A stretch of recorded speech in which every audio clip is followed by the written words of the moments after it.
Le comte de Monte Cristo par Alexandre Dumas. Chapitre 94. L'aveu. Au même instant, on entendit la voix de M. de Villefort, qui de son cabinet criait: Qu'y a-t-il?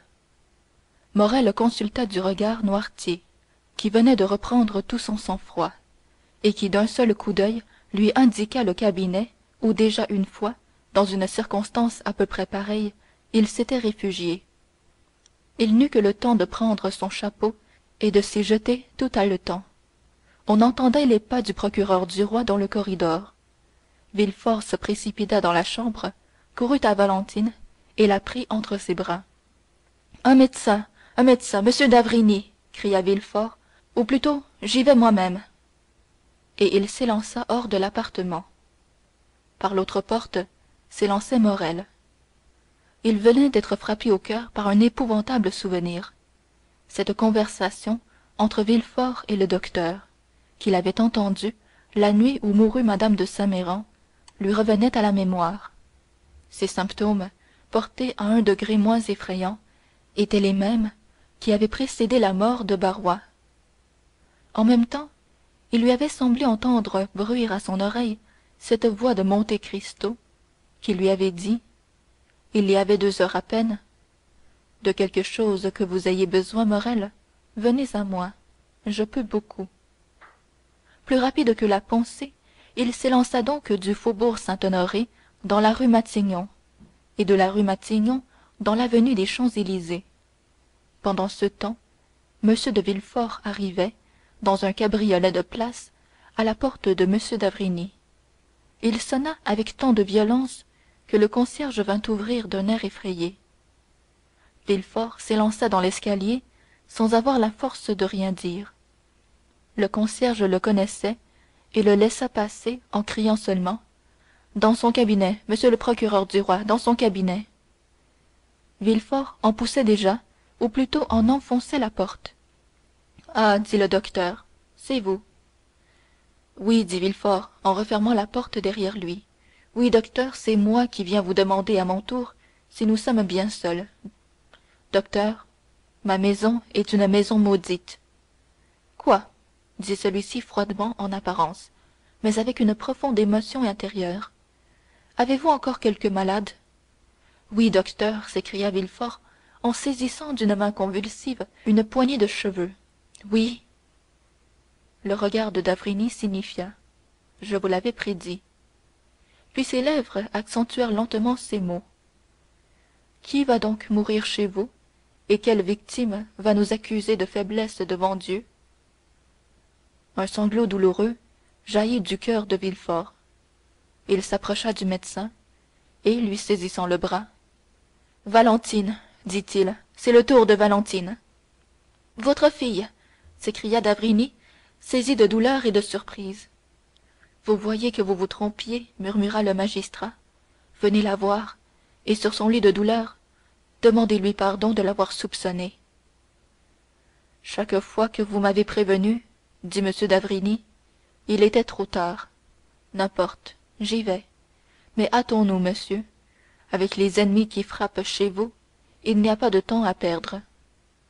Oh, cette fois, docteur, vous ne me reprocherez plus ma faiblesse.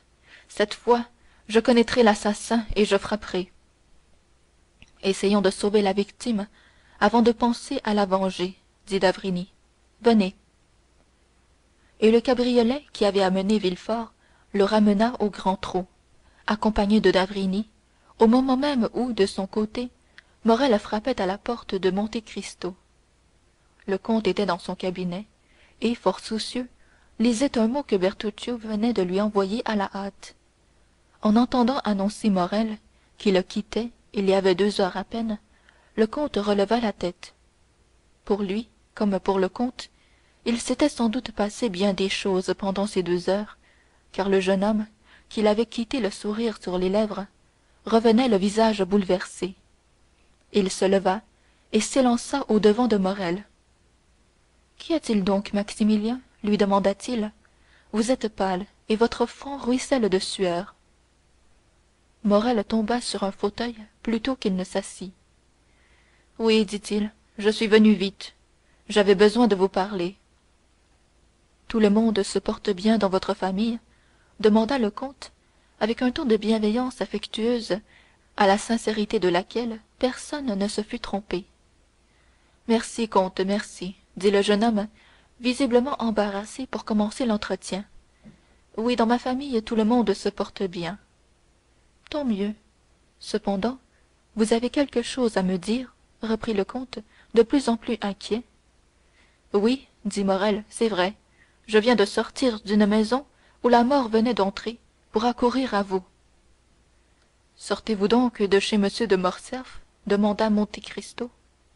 Non, dit Morrel. Quelqu'un est-il mort chez M. de Morcerf? Le général vient de se brûler la cervelle, répondit Monte Cristo. Oh, l'affreux malheur! S'écria Maximilien. Pas pour la comtesse, pas pour Albert, dit Monte Cristo. Mieux vaut un père et un époux morts qu'un père et un époux déshonorés.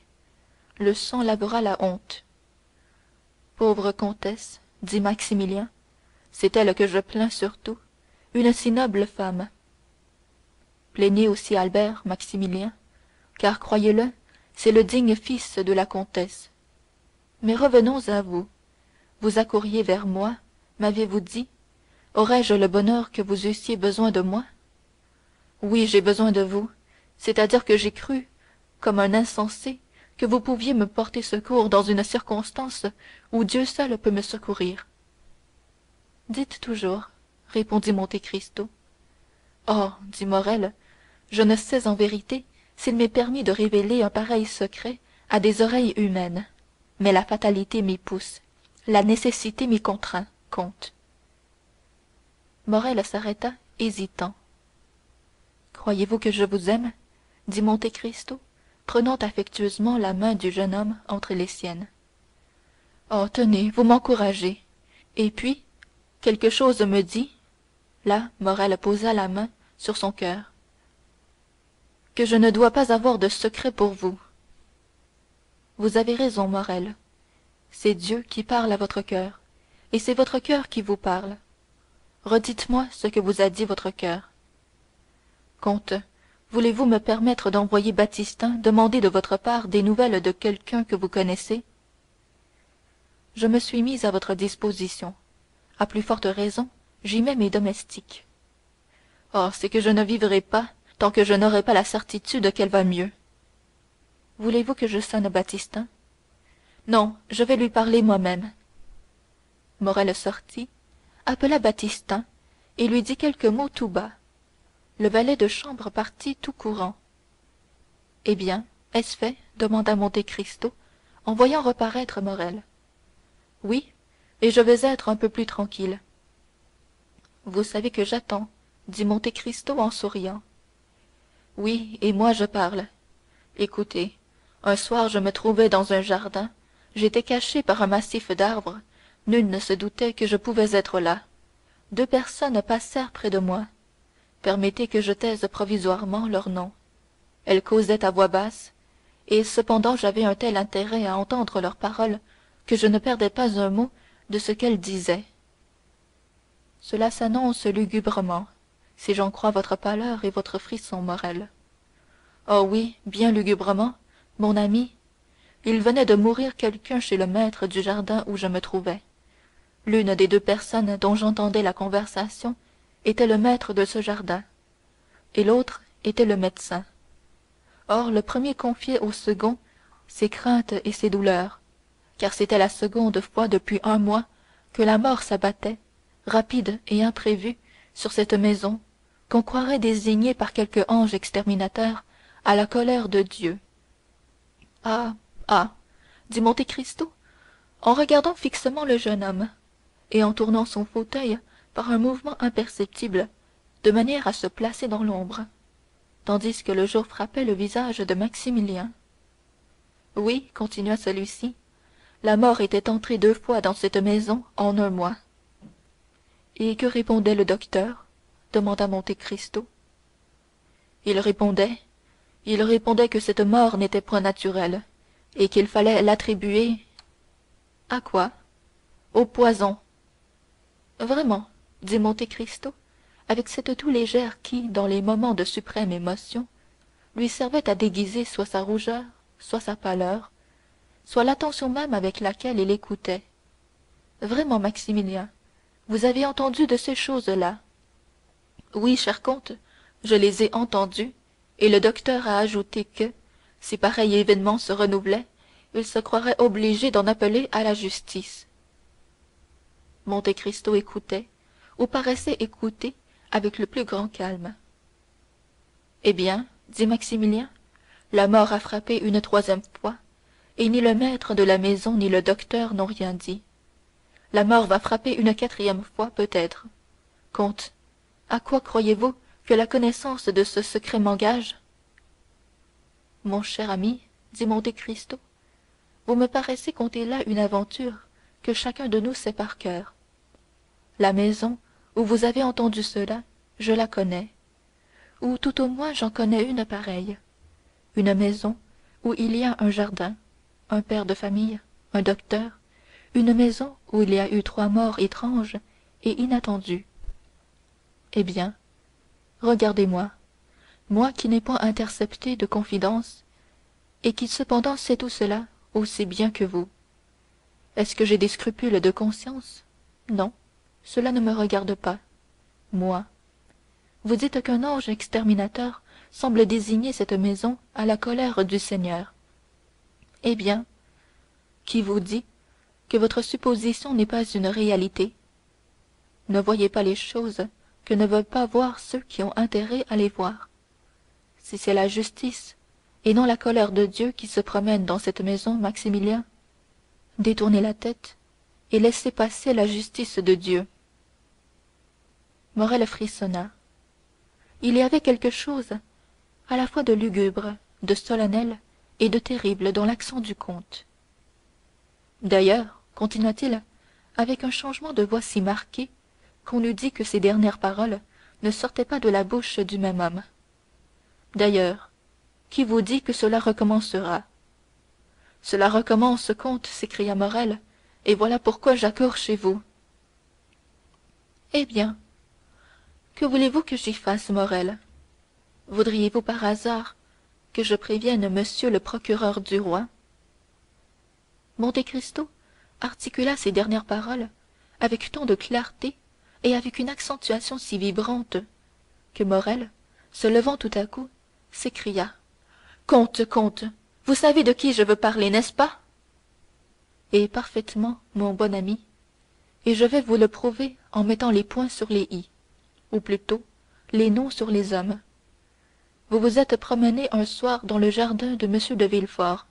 D'après ce que vous m'avez dit, je présume que c'est le soir de la mort de Mme de Saint-Méran. Vous avez entendu M. de Villefort causer avec M. d'avrigny de la mort de M. de Saint-Méran et de celle non moins étonnante de la marquise. M. d'avrigny disait qu'il croyait à un empoisonnement et même à 2 empoisonnements.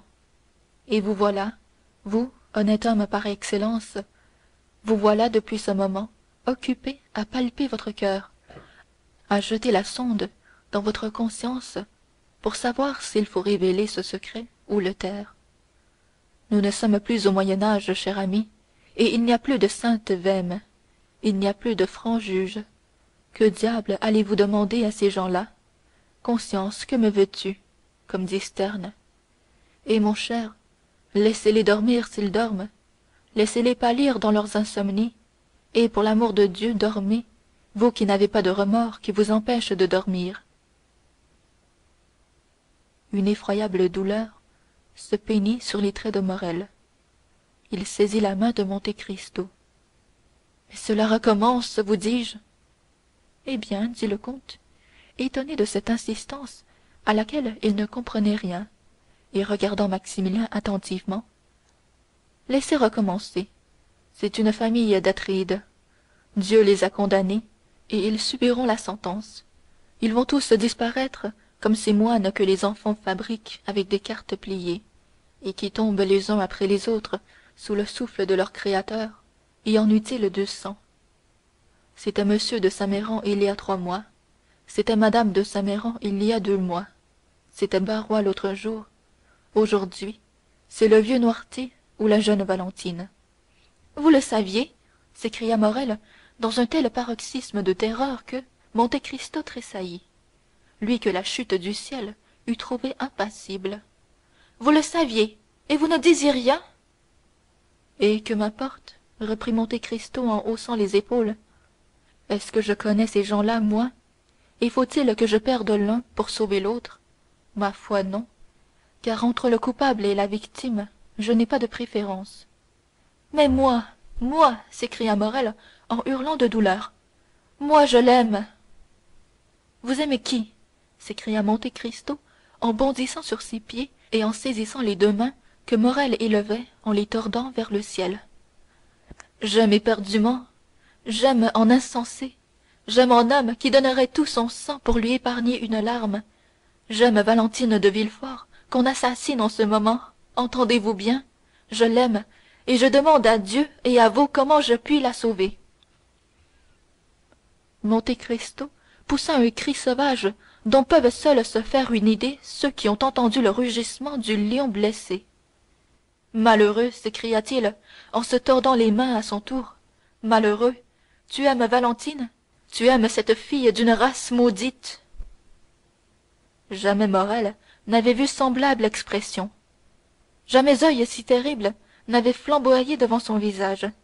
Jamais le génie de la terreur qu'il avait vu tant de fois apparaître, soit sur les champs de bataille, soit dans les nuits homicides de l'Algérie, n'avait secoué autour de lui des feux plus sinistres. Il recula, épouvanté. Quant à Monte Cristo, après cet éclat et ce bruit, il ferma un moment les yeux, comme ébloui par des éclairs intérieurs.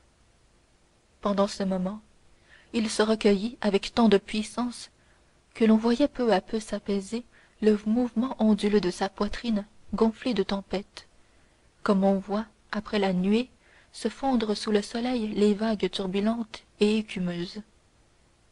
Ce silence, ce recueillement, cette lutte, durèrent 20 secondes à peu près. Puis le comte releva son front pâli. Voyez, dit-il d'une voix altérée, voyez, cher ami, comme Dieu sait punir de leur indifférence les hommes les plus fanfarons et les plus froids, devant les terribles spectacles qu'il leur donne.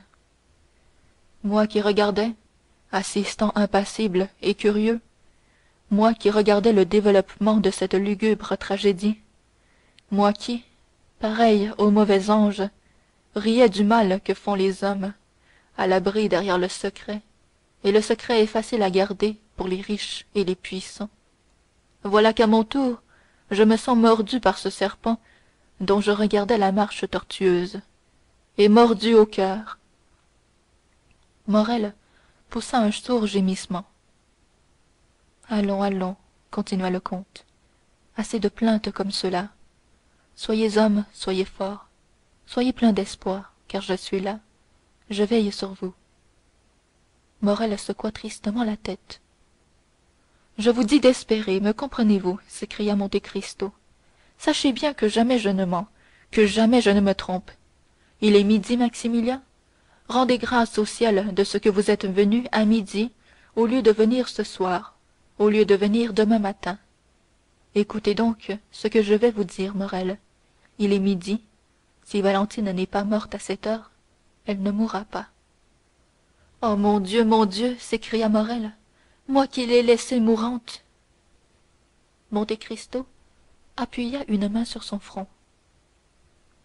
Que se passa-t-il dans cette tête si lourde d'effrayants secrets? Que dit à cet esprit implacable et humain à la fois l'ange lumineux ou l'ange des ténèbres? Dieu seul le sait. Monte Cristo releva le front encore une fois, et cette fois il était calme comme l'enfant qui se réveille. Maximilien, dit-il, retournez tranquillement chez vous. Je vous commande de ne pas faire un pas, de ne pas tenter une démarche, de ne pas laisser flotter sur votre visage l'ombre d'une préoccupation. Je vous donnerai des nouvelles. Allez.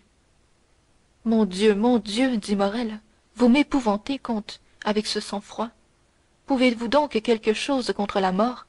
Êtes-vous plus qu'un homme? Êtes-vous un ange? Êtes-vous un dieu? Et le jeune homme, qu'aucun danger n'avait fait reculer d'un pas, reculait devant Monte Cristo, saisi d'une indicible terreur.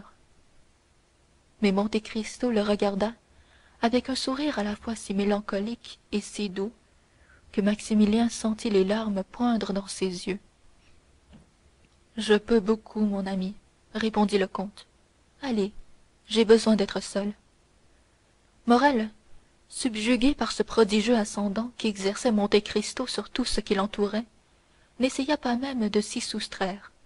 Il serra la main du comte et sortit. Seulement, à la porte, il s'arrêta pour attendre Baptistin, qu'il venait de voir apparaître au coin de la rue Matignon, et qui revenait tout courant.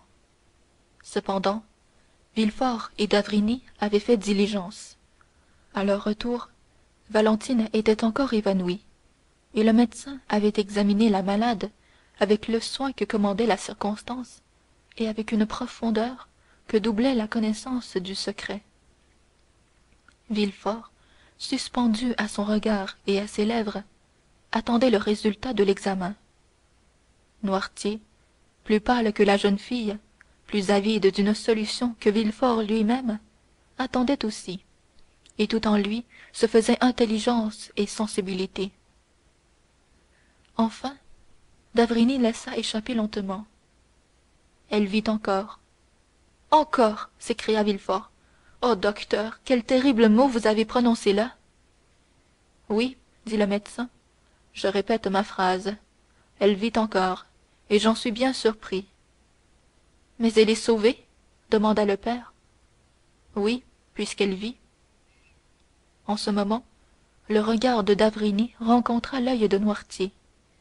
Il étincelait d'une joie si extraordinaire, d'une pensée tellement riche et féconde, que le médecin en fut frappé. Il laissa retomber sur le fauteuil de la jeune fille, dont les lèvres se dessinaient à peine, tant pâles et blanches elles étaient, à l'unisson du reste du visage, et demeura immobile et regardant Noirtier, par qui tout mouvement du docteur était attendu et commenté. Monsieur, dit alors d'Avrigny à Villefort, appelez la femme de chambre de mademoiselle Valentine, s'il vous plaît. Villefort quitta la tête de sa fille qu'il soutenait et courut lui-même appeler la femme de chambre. Aussitôt que Villefort eut refermé la porte, d'Avrigny s'approcha de Noirtier. Vous avez quelque chose à me dire demanda-t-il. Le vieillard cligna expressivement des yeux. C'était, on se le rappelle, le seul signe affirmatif qui fût à sa disposition. À moi seul? Oui, fit Noirtier. Bien, je demeurerai avec vous. En ce moment, Villefort rentra, suivi de la femme de chambre. Derrière la femme de chambre marchait Madame de Villefort. Mais qu'a donc fait cette chère enfant s'écria-t-elle. Elle sort de chez moi, et elle s'est bien plainte d'être indisposée, mais je n'avais pas cru que c'était sérieux. Et la jeune femme, les larmes aux yeux, et avec toutes les marques d'affection d'une véritable mère, s'approcha de Valentine, dont elle prit la main. D'avrigny continua de regarder Noirtier. Il vit les yeux du vieillard se dilater et s'arrondir, ses joues blêmir et trembler. La sueur perla sur son front. Ah, fit-il involontairement, en suivant la direction du regard de Noirtier, c'est-à-dire en fixant ses yeux sur Madame de Villefort, qui répétait: cette pauvre enfant sera mieux dans son lit. Venez, Fanny, nous la coucherons. M. d'avrigny, qui voyait dans cette proposition un moyen de rester seul avec Noirtier, fit signe de la tête que c'était effectivement ce qu'il y avait de mieux à faire, mais il défendit qu'elle prît rien au monde que ce qu'il ordonnerait. On emporta Valentine, qui était revenue à la connaissance, mais qui était incapable d'agir et presque de parler, tant ses membres étaient brisés par la secousse qu'elle venait d'éprouver. Cependant, elle eut la force de saluer d'un coup d'oeil son grand-père, dont il semblait qu'on arrachât l'âme en l'emportant. D'avrigny suivit la malade, termina ses prescriptions, ordonna à Villefort de prendre un cabriolet, d'aller en personne chez le pharmacien, faire préparer devant lui les potions ordonnées, de les rapporter lui-même et de l'attendre dans la chambre de sa fille. Puis, après avoir renouvelé l'injonction de ne rien laisser prendre à Valentine, il redescendit chez Noirtier, ferma soigneusement les portes, et après s'être assuré que personne n'écoutait: voyons, dit-il, vous savez quelque chose sur cette maladie de votre petite-fille? Oui, fit le vieillard. Écoutez, nous n'avons pas de temps à perdre. Je vais vous interroger et vous me répondrez. Noirtier fit signe qu'il était prêt à répondre. Avez-vous prévu l'accident qui est arrivé aujourd'hui à Valentine? Oui.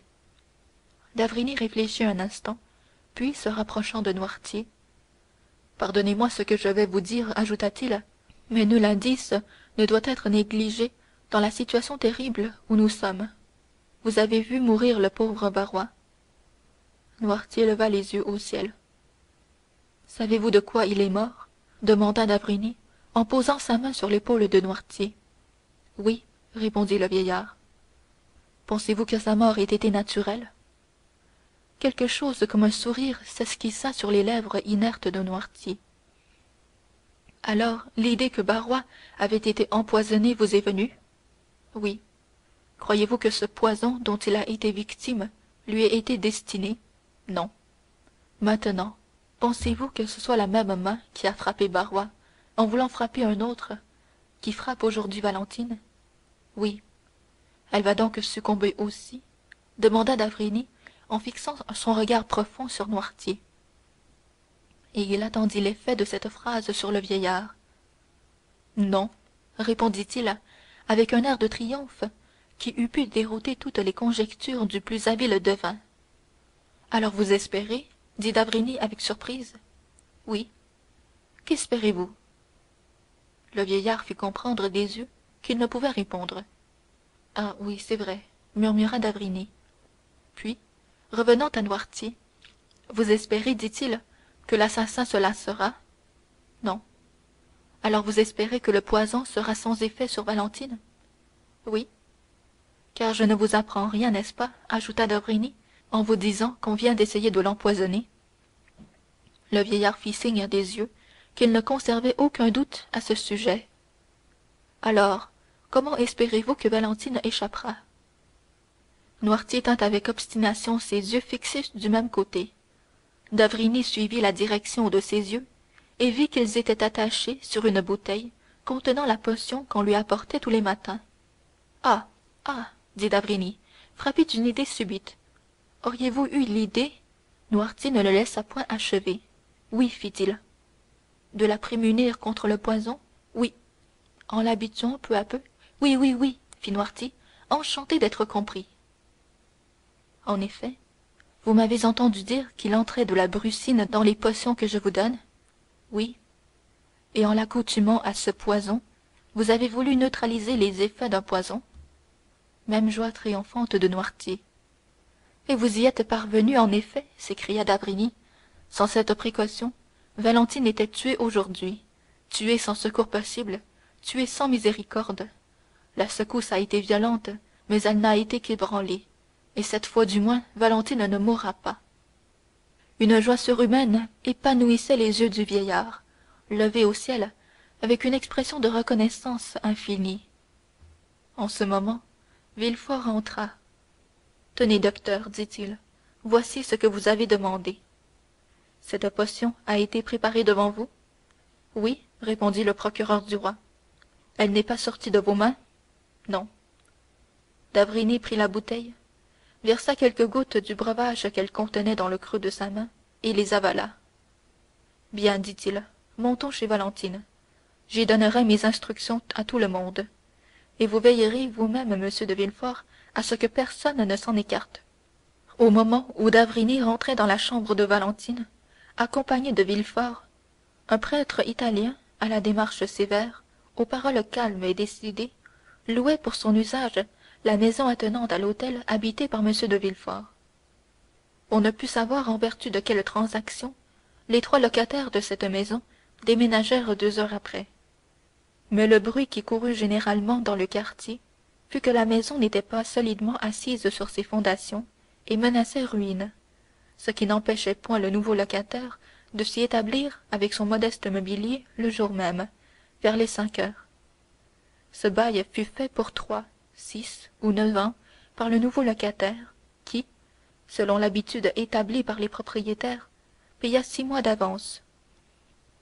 Ce nouveau locataire, qui, ainsi que nous l'avons dit, était italien, s'appelait-il Signor Giacomo Busoni. Des ouvriers furent immédiatement appelés, et la nuit même, les rares passants, attardés au haut du faubourg, voyaient avec surprise les charpentiers et les maçons occupés à reprendre en sous-œuvre la maison chancelante. Chapitre 94.